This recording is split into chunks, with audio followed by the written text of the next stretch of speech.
Okay.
Why?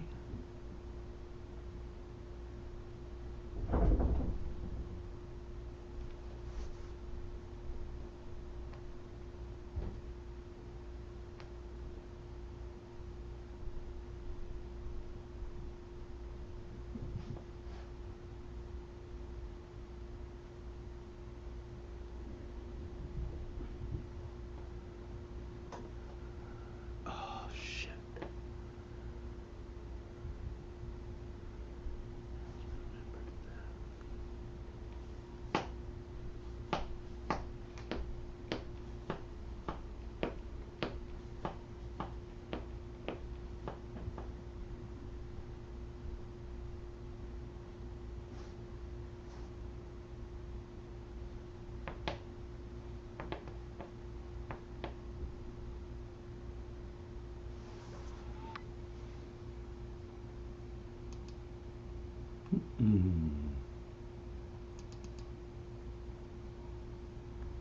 I don't know.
Hi, Carol. Hi, Carol. Happy New Year. Are you able to join us today? Question mark.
Morning, Good, Carol.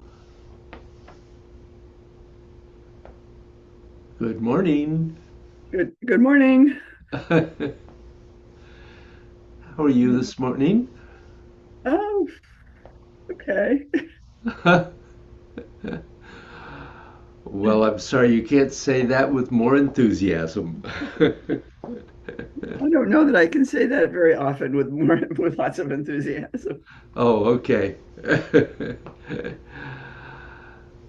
Well, um, Um, Linda's running a little late. She's not here yet, so you're right on time. well, that's good because I was thinking I was a little late, and then Well, my computer hadn't been opened yet this morning, and it was sitting at Zoom at a white screen, and I finally said, wait a minute. Does that tell me anything?" And it did. So. Well, I opened my computer today, and as it does every once in a while, the camera on the computer is not working. Uh, I haven't totally figured that out, but it seems to be that every once in a while, when Microsoft updates, uh, I lose the camera for a while, and then it comes back. And I haven't really been able to figure out the problem because it says I have the right um, software installed, and I reinstall it just to make sure. But And it's built in, right? It's not that oh, it's built in. Yeah, it's yeah. built The in. one that I'm on is the other one. Yeah, I would think it would be the other one that it might not work, but no. No, no. That one almost always works. Except when it dies. This is the second Uh, camera. The first camera I had suddenly died at one point, but hey. So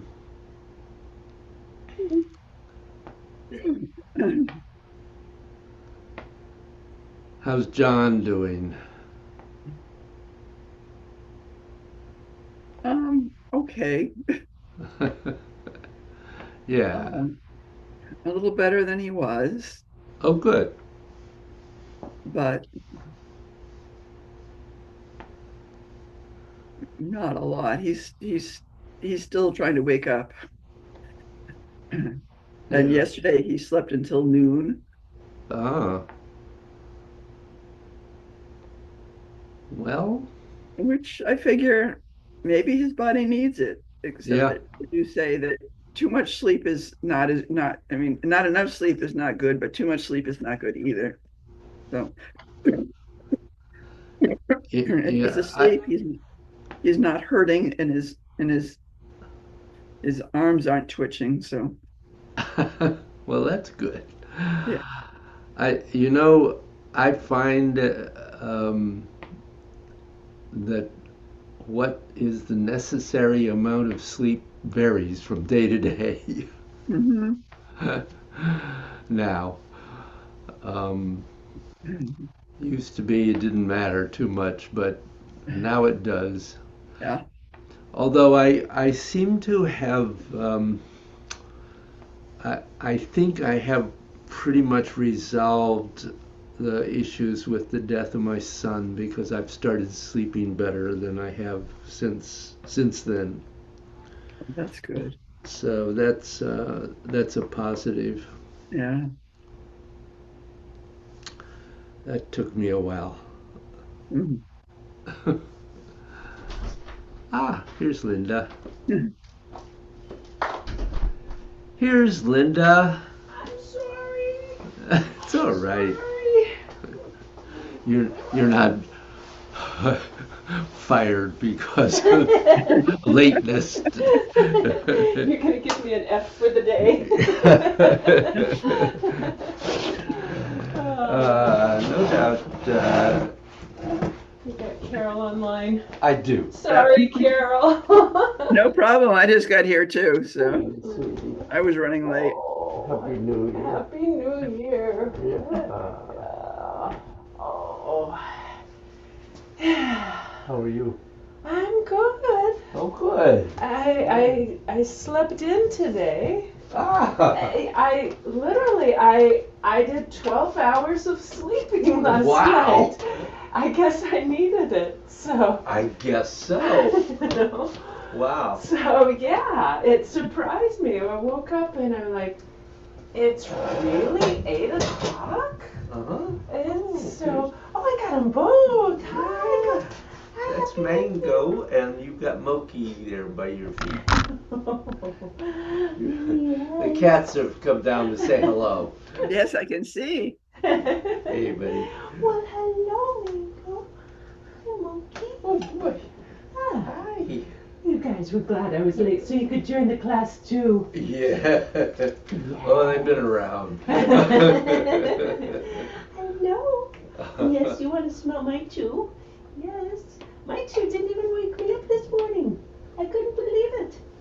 Oh, you know, some mornings they're very quiet, and then other mornings, come 5:30, they are blasting around the house. Yeah, these two. I got one that'll cuddle in with me every once in a while. Yeah. And I woke up probably, I don't know, it was before the sun was up. And he snuggled in with me for a minute, and then he took off. Then I figured that would be the end of it.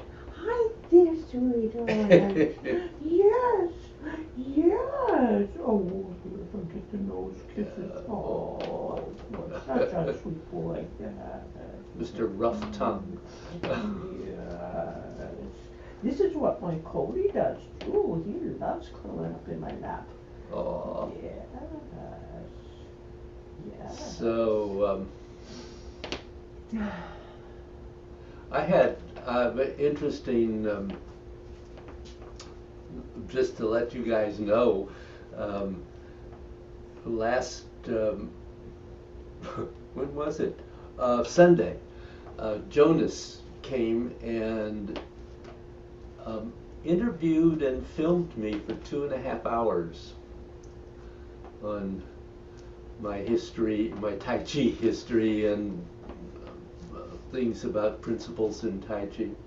And he's doing with 2 cameramen, a very professional setup. I was really a little surprised at how intense it all was, but it was really good. And he's starting to put together, hopefully, I think several videos of Connecticut Tai Chi teachers, which will be definitely on the Connecticut World Tai Chi Day site. And he has some thoughts of doing other things with them, but anyway, that was kind of interesting. Fabulous. Yeah, so. Oh, yes, Yeah. that's great. So that was interesting to do, and nice to see Jonas, who I haven't seen for quite a while. So since last World Tai Chi Day, which by the way, I might mention, they're thinking about moving World Tai Chi Day this year to the park in Manchester. There's a park in Manchester that has an Oriental garden or an Oriental park theme or something. I don't know exactly. Just, you know, we've held it in several places, and they're just thinking that that would be helpful for people who live further north for once, because we've started in Harkness and slowly moved north. Maybe we'll move south again eventually, who knows. Anyway, so I'll just throw out that's a possibility.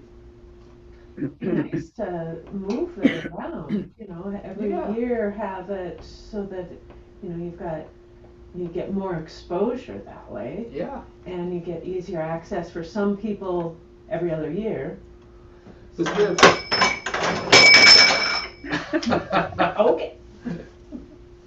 Well, That's the danger of cats. Yes.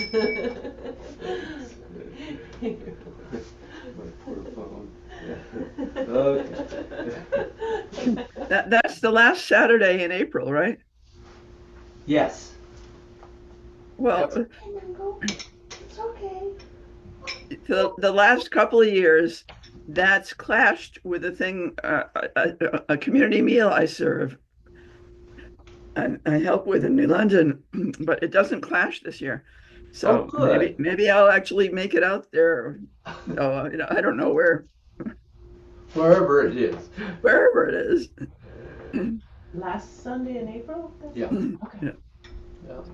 Sunday or Saturday? Saturday. Saturday, yeah. Okay. It's usually Saturday, isn't it? Yeah. Okay. I was one of the original starting teachers 26, 27 years ago, and that was amazing, Yeah. actually. Um, and realizing that we were part of something that was happening all over the world was just really kind of exciting. And also the fact that all of a sudden I had 30 or 40 people in the first workshop I taught that day. It was like, how do I teach this many people?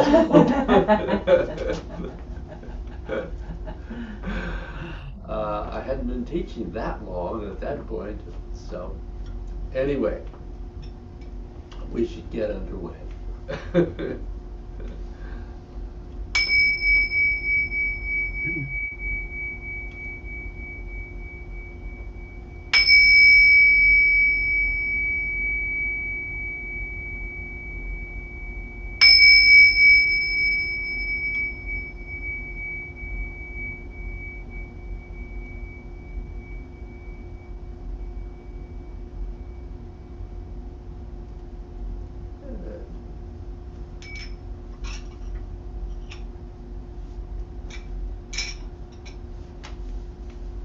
So anything you want to say about your meditation class practice, or what you would like to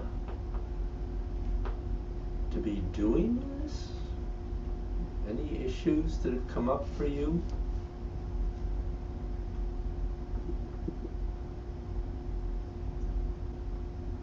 I don't have any issues that have really come up. The one thing every once in a while, I try to, especially when I go through a busy period at work like this and find myself not practicing it as much, I try to go back to some of the old notes and review.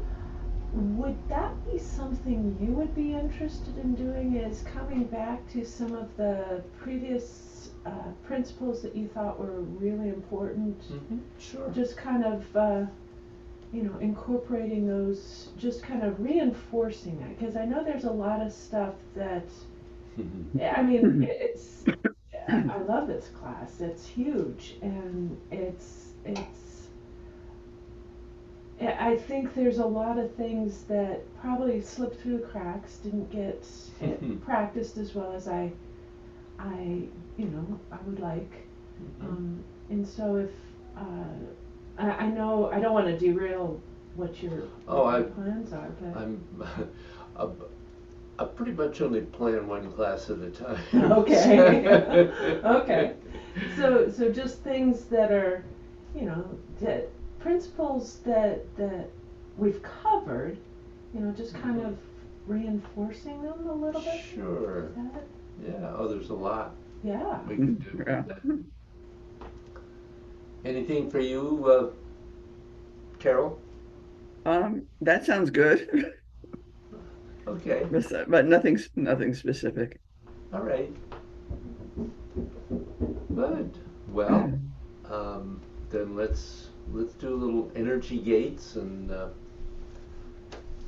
then we'll see what I have planned for today.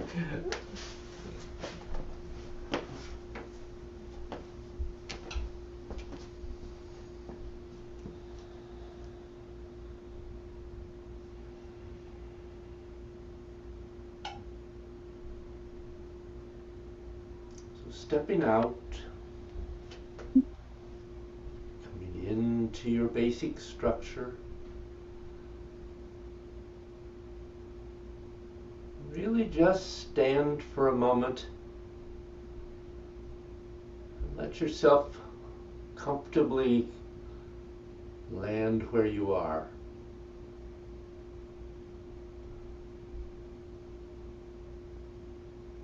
Be aware of your breathing.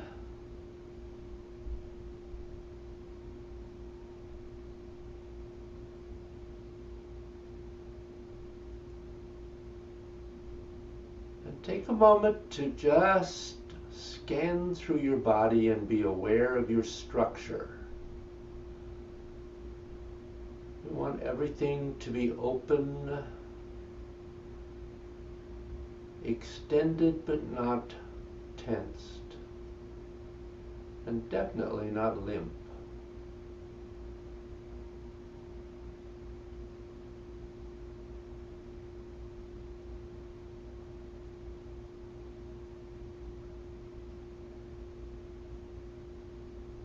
Just being aware of what's happening inside your body.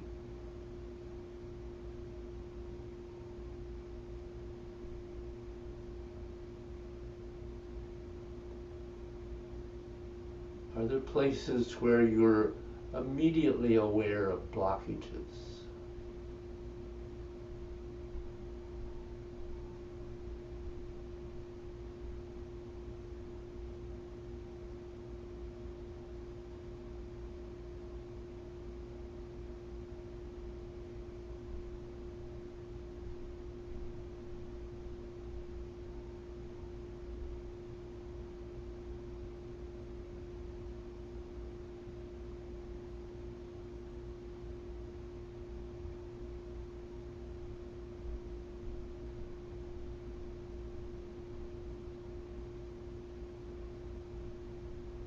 And then focusing on sinking the energy that your body cannot use into the earth.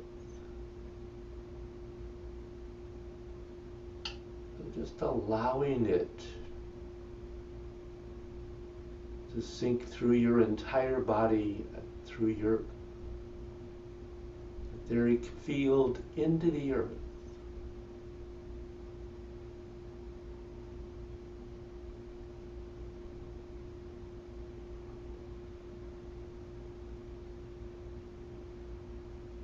Let everything twist outward.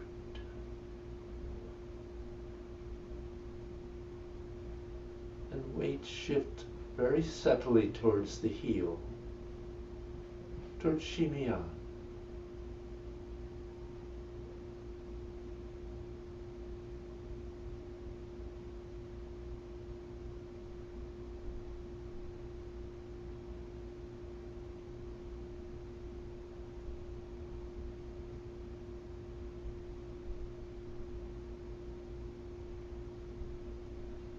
And then coming back to center, being very aware of extending your mind through your entire body. Take that moment to feel your mind scanning through, aware of what's happening.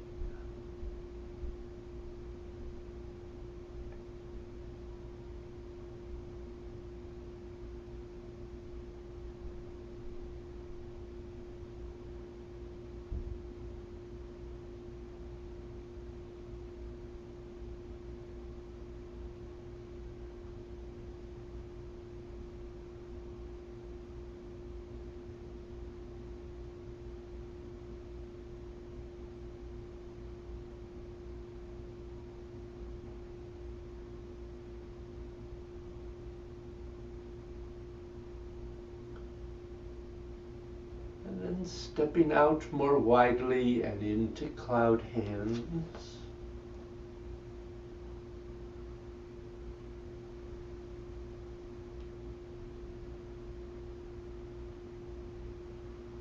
Aware of the circularity of your movement, of the spheres of energy that you're working with. And they are more than one.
and into the swings.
So, today I want to talk about fear. We have, of course, hurricanes coming. We're still recovering from the pandemic. We have political things happening that are causing fear. We have people walking into public places with guns and opening fire, and people driving into crowds, as just happened in New Orleans. And we even have our police shooting and killing almost 1,000 people a year. Not to mention the wars continuing in many places that also threaten us. So, if one were going to be rational about fear, I guess that everyone is probably getting at least a little bit stressed. And it's just fear because the fact of the matter is that nasty situations happen in life. You can prepare for things as best you can by perhaps using your intelligence, but you can't completely prevent them. And since the dawn of human history, dangerous situations have happened. At least we're not now in a moment of warfare where we have foreign countries running through our American streets. But we are having this fear that it could happen. Now, when you're trying to totally plan out anything in life that's likely to happen or only could happen, you can use whatever game set theories you want to in order to do something about what could happen and try to prevent it. But it's a different thing when it starts becoming an overarching fear that is going to happen and you don't know where or when. You can't turn your head without wondering where it's going to come from. And this is partially because fear, when it gets very, very expansive, usually turns into precaution, which is what its purpose is to begin with.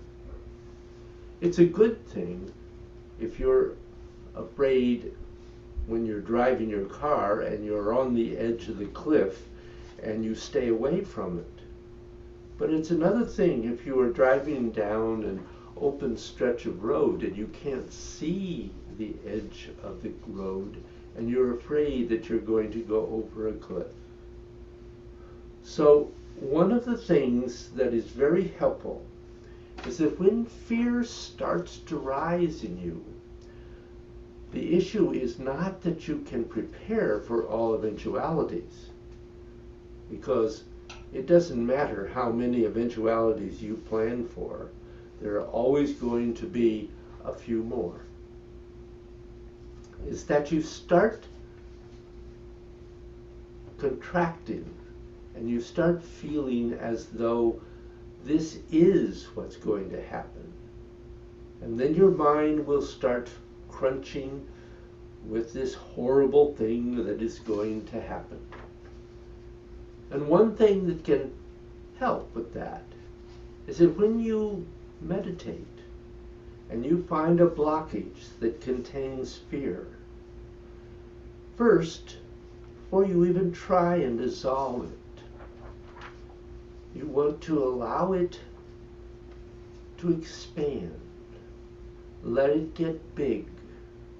Let it get larger and larger and larger until eventually, like a bubble in the ocean, it just dissipates and it's gone. It goes into emptiness. And you go to neutral. Hopefully no longer focused on the fear. But you will have gone through the states of fear that cause the mind to contract. And this could be very, very helpful. But you can't run away from fear, because all that usually does is cause it to contract more, and you get more afraid. So when you do, when you have to, what you have to do is to let it reach its natural size and expansion until it just dissipates. And if you're overwhelmed by fear, it would be good to practice before it turns into anger, unless you're someone who likes being angry.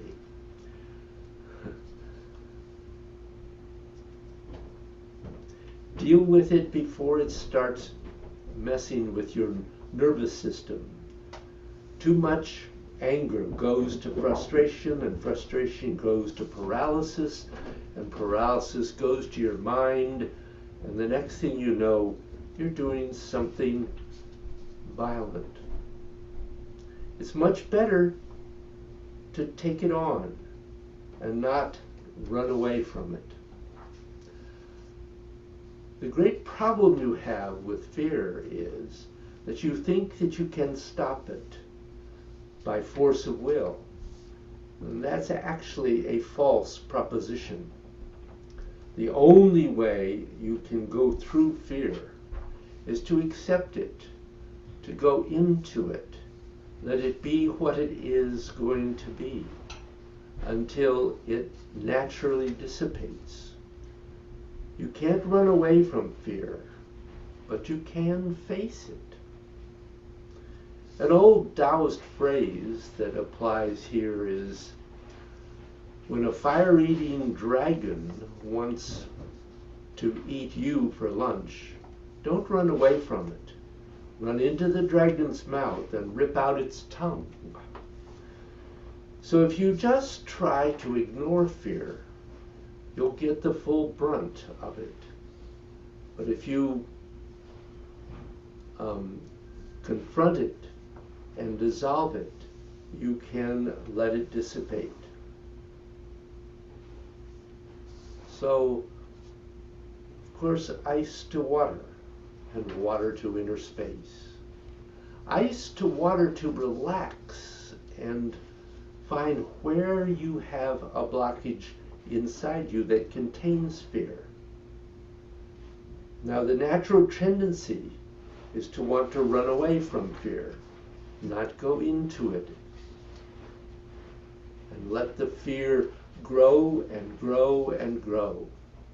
Try and keep your mind as steady as you can while you're letting that fear grow inside you, and keep on dissolving it,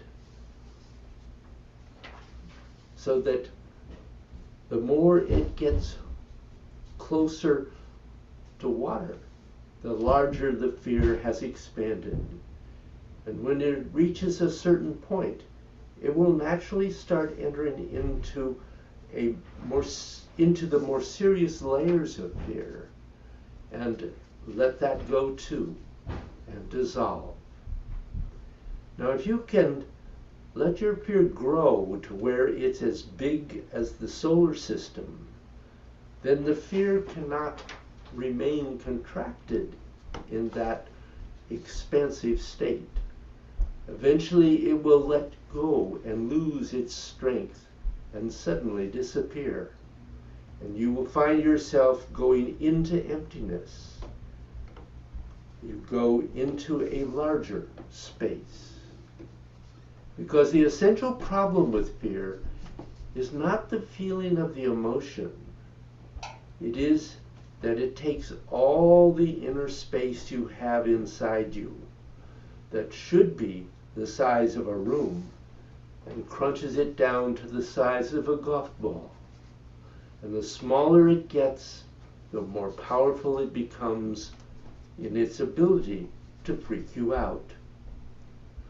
So the question is any fear you're having useful or useless. And that's an investigation that you should have ongoing until you can begin to recognize whether it is fear for a reason or fear because something is severely contracted in your inner world.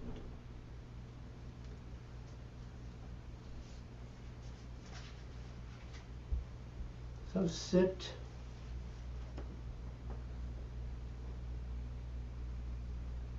Close your eyes or unfocus them.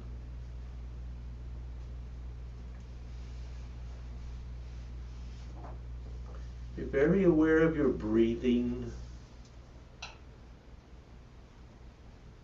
Let it slow and lengthen.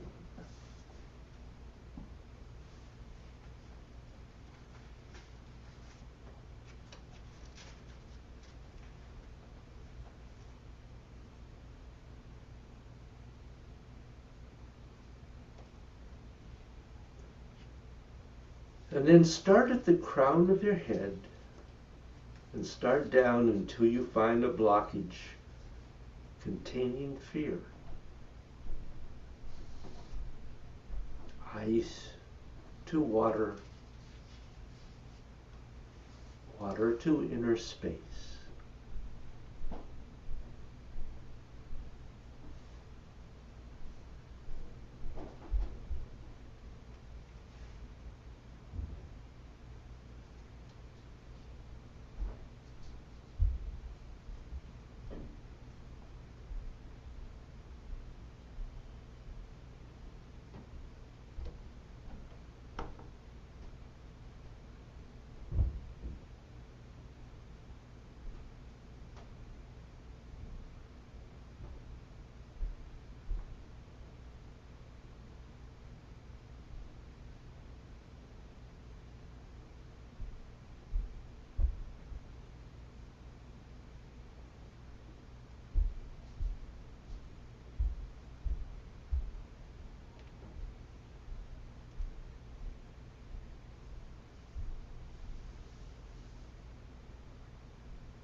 Then just let the inner space within you keep on growing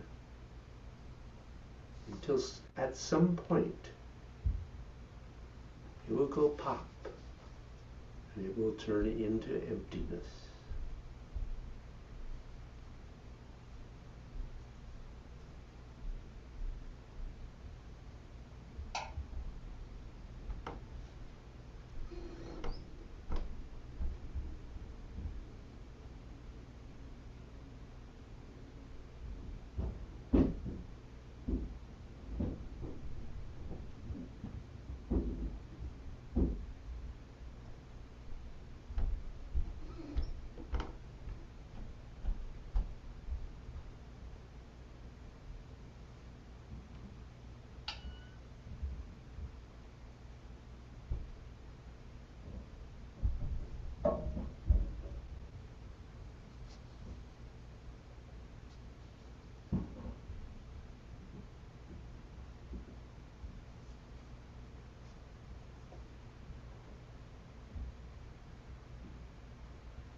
positive element of fear is to give you a warning about something that is truly potentially dangerous.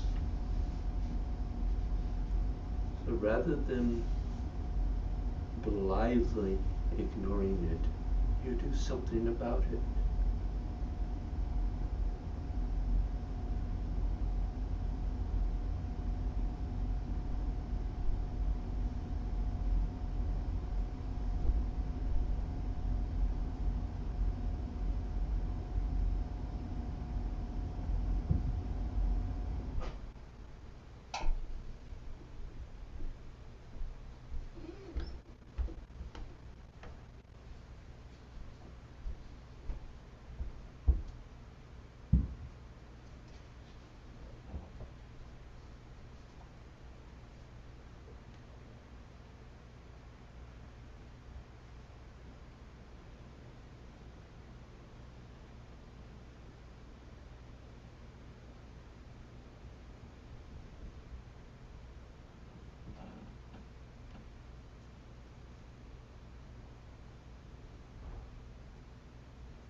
Is the sphere you're trying to feel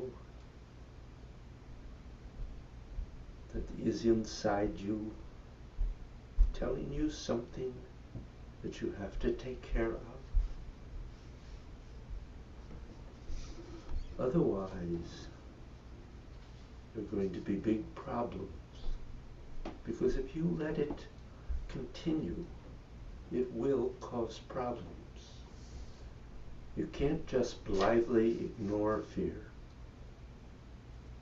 because it's connected to something that's real. But when you realize that the fear inside you is really something, and that it's inside your mind, inside your being, it's going to be able, you're going to be able to recognize that. And if the fear is growing and growing, maybe you want to start dissolving it until it disappears, so that the fear doesn't cause you to do something silly.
It is something that is contracted in your inner world. That something needs to be dissolved.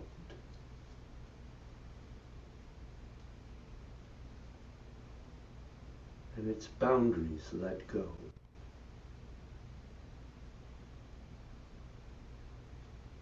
So let it expand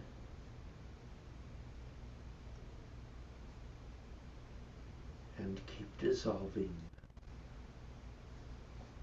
Ice to water, water to inner space.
Continue focusing on any fear you may have and dissolve it.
you are ready, begin to close.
Send all benefit gained from this practice out to help all the sentient creatures of the universe.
Oh, any last minute thoughts or questions?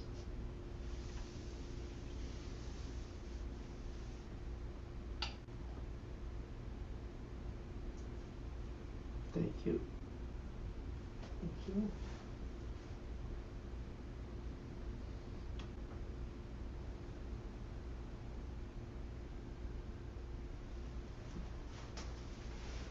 Yes, we lost Carol.